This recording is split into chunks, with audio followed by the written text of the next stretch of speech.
Number 4. My grandfather owned a large herd of sheep, which during the summer grazed in the mountains in central Utah. In the 1960s, his sheep herder was a small Mexican man named Juan. Juan stayed in a very small trailer in a meadow while tending the sheep. One evening, Grandpa drives his truck up the mountain to deliver some food and supplies to Juan. As he nears Juan's camp, he starts seeing dead sheep all over the ground. Many of the sheep are thrashed into pieces. As he arrives at Juan's trailer, he finds the door shut. He has to kick the door open to get inside, as Juan has locked it. Inside, Juan is curled up into a ball, mumbling incoherently and likely in shock. My grandfather picks up Juan, throws him into the truck, and takes off down the mountain to get Juan to a doctor. As he's flying down the twisty dirt road, Grandpa gets this terrible feeling like he's being watched and sees something out the corner of his eye. By this time, the sun is setting and the light isn't very good.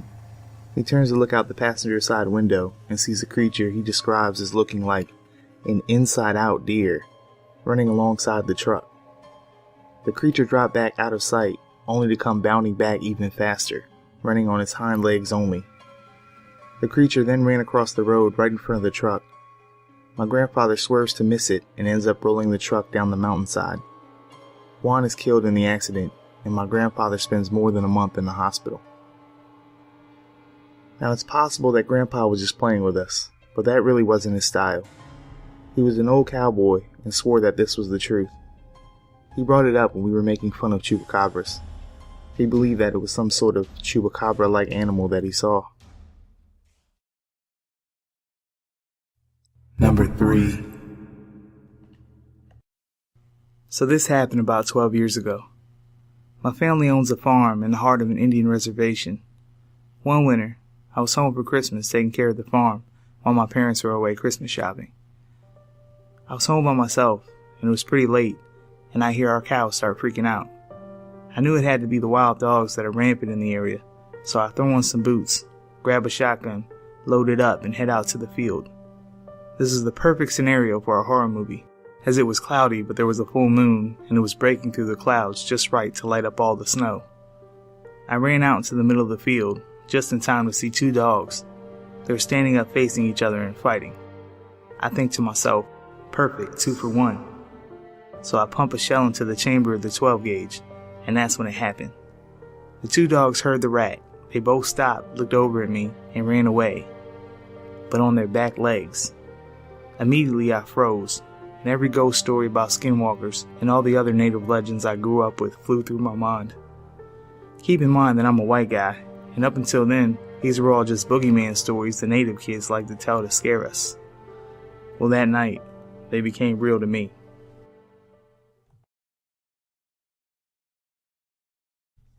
Number 2. My grandmother on my mother's side has always been very superstitious, for lack of a better word.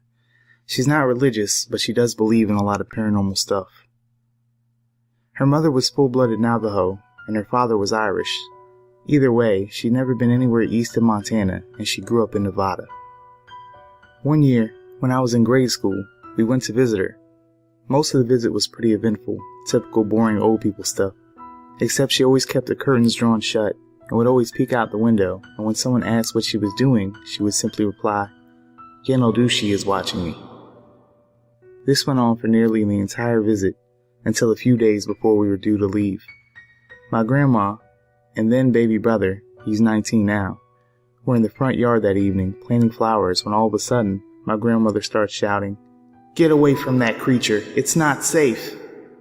Of course, being Nevada, we all assumed that my brother had found a scorpion or a rattlesnake, so we all run outside to see my grandmother clutching my little brother and shaking in terror against the side of the house. Standing out in the yard was a large, black Great Dane-sized dog. It was staring at my grandmother with an intensity I'd never seen before. It looked up at us, gave a little huff, and bounded off. I don't remember if it moved unusually fast or not, but I do remember it had really deep yellow eyes. When my mother asked my grandmother what happened, she kept repeating, "The Yenodushi has found me." She moved a couple weeks after that. Number 1. Occasionally, I like to go hiking with my friends. There's not much more to do, honestly. We live in a small mountain town in Colorado. It was fun at first, but by now we knew all the trails by heart. By the end of last summer, there was only one we hadn't tried. Now, there's a reason for that. The trail goes right through a portion of the forest that the Utah people considered sacred. I'll admit I have hang-ups when it comes to these things. You don't wear hats in church, you don't let the American flag touch the ground, and you don't trudge all over somebody's sacred land for the fun of it. Still, my friend, we'll call him Mark, convinced me to go. He said that regardless of whether I went, he'd go anyway, and since no one else was going, he managed to drag me into going with him. That's another one of my hang-ups. Don't go hiking alone. Don't let friends go hiking alone. Too many tragic news stories start that way. So I ended up going with him reluctantly. The whole way there, he was talking about how this was the coolest trail he'd ever been on. Yes, he had been there before. Though only once, his manipulative ploy had been to get me to go with him, so he could show me. He admitted this all in the casual way that friends admit being asses to each other. Sometimes I didn't blame him. I had a tendency to have a stick up my butt, and what followed only reinforced it. We arrived at about 9, I remember, giving us plenty of time. It was farther away from town than most trails, and it wasn't near a paved road, so there was a lot of walking just to get there. No tourists knew about it. A lot of locals and even some Utah didn't know about it. But if you followed a game trail through a bunch of trees, it would widen out and lead its way through some mountainous, densely forested terrain. What struck me was how quiet it was. This apparently was what Mark found so awesome. For some reason, in this particular place, you couldn't hear any birds chirping or any wildlife whatsoever. It was complete and utter silence. Eventually, I had to pee. I stepped off the main road just so Mark wouldn't see me. As I was going, I spotted something through the trees. It looked like some sort of clearing just past a shallow creek with a log going over it. My curiosity got the better of me. As I looked at the log, it didn't seem to be an act of nature. It was a makeshift bridge, I was sure. True enough, when I tested it, it seemed to be stable. I put one foot in front of the other and crossed. When I reached the other side, I pulled my way through some trees and saw the first image of the day that I will never forget. Though to many, it wouldn't have seemed like much. In front of me there was vegetation, trees, ferns, and brush, but suddenly it all stopped. Within a perfect circle, surrounded by small, perfectly arranged rock, there was nothing but smooth dirt. It was strange, not in the least because the shape of the rocks was absolutely perfect. They were partially submerged in the soil and fit together like bricks. Every single one of them was the same uniform white color, and as I got closer, I saw things had been carved on them. Symbols. They were old, very old. Even if I had understood them, their distinct shapes had been lost over the years. That was strange, but what disturbed me was that this circle wasn't actually perfect. On one edge, just one, a group of rocks had been kicked up. They were scattered around as if they had actually been a perfect brick wall, and something had shattered them. In this area, the otherwise perfectly smooth dirt had been kicked up. There was something about it that was just unsettling. As quiet as the entire forest was, it felt quieter here. I quickly turned around and went back to Mark, who made some lame number 2 joke. I should have forced him to leave right there. Instead, though, we kept going. After all, the day was only half over. While the forest itself was cool, at least from Mark's perspective, I found the trail to be rather disappointing. It just went on and on. There was no alternate paths, and there was hardly any challenging terrain. For Colorado, this whole area was so flat. It was hardly a hike at all. The trail was just very long. It took us until noon to reach the end, and there was no one else on it. I know that it was a hard trail to find, and many of the other locals might share my sentiments, but we were there all day, and we didn't run into anyone.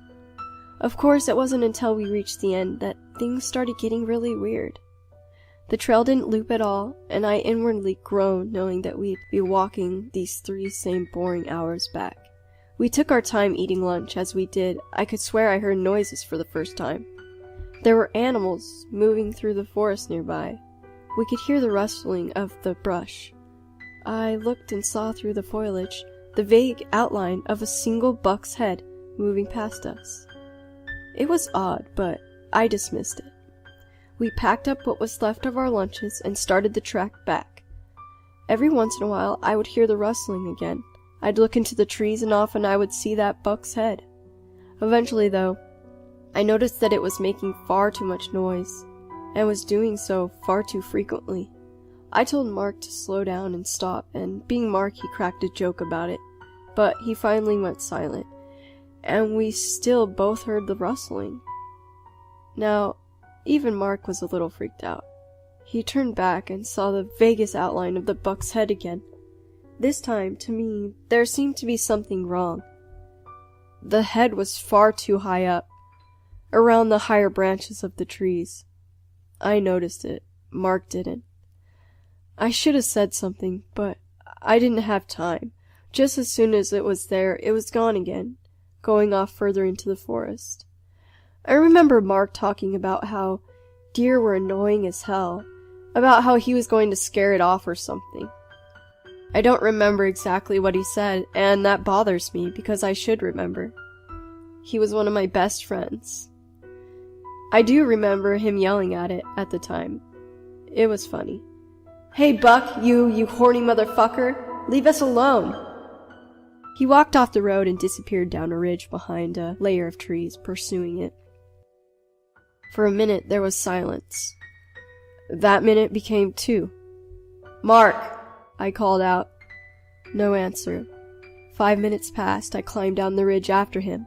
"Mark!" I followed the general direction he had gone in, keeping the way back to the road in mind. I wouldn't go far. I knew because he was smart enough not to go far. He hadn't. After a short time, I found a place where there was signs of a struggle. In addition, there was blood. There was a lot of blood. It was all over the trees and the ground. I cursed myself.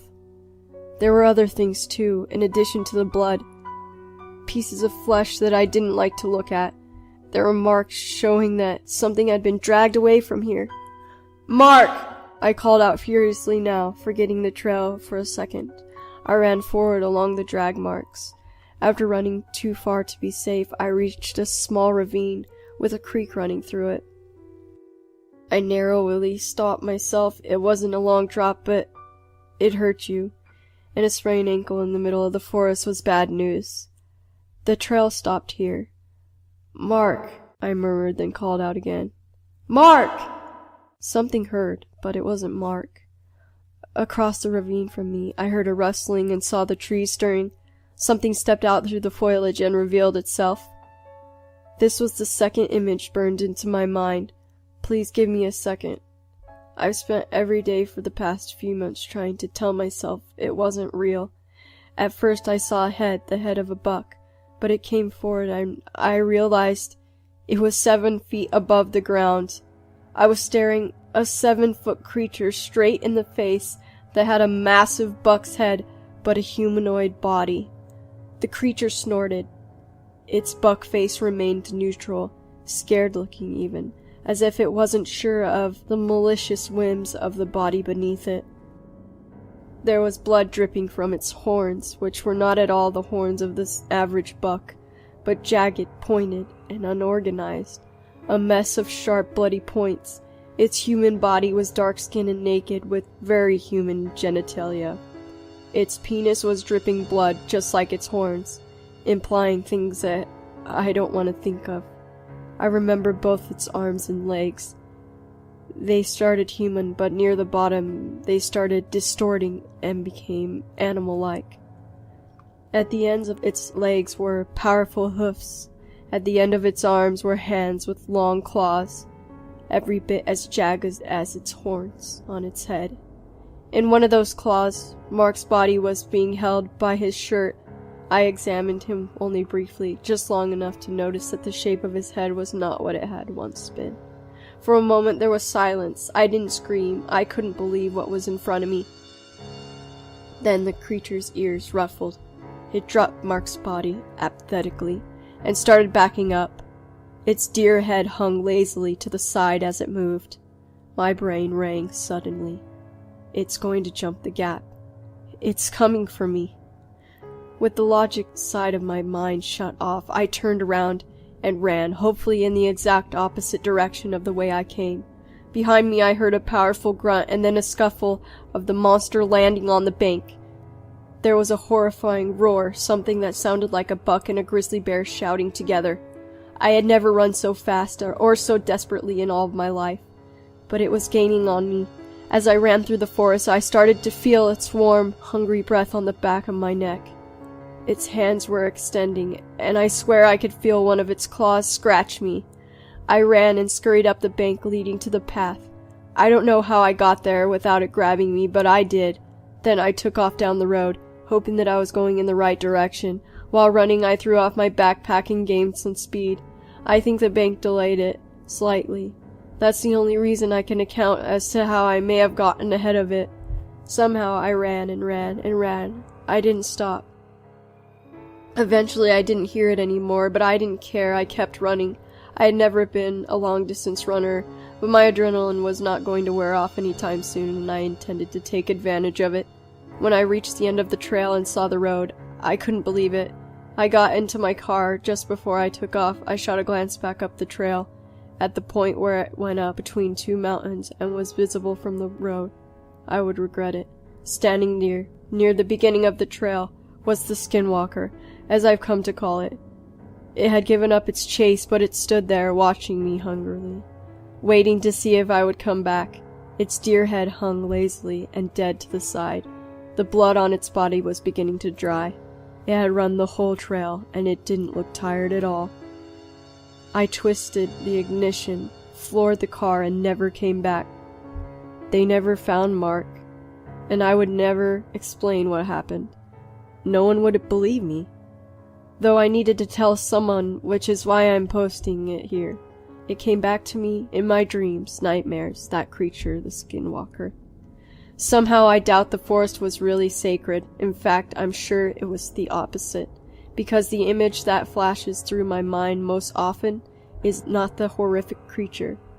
It isn't Mark's raped and mutilated corpse.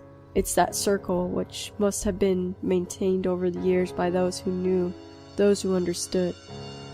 That old circle, left alone for so long, had been quietly penetrated.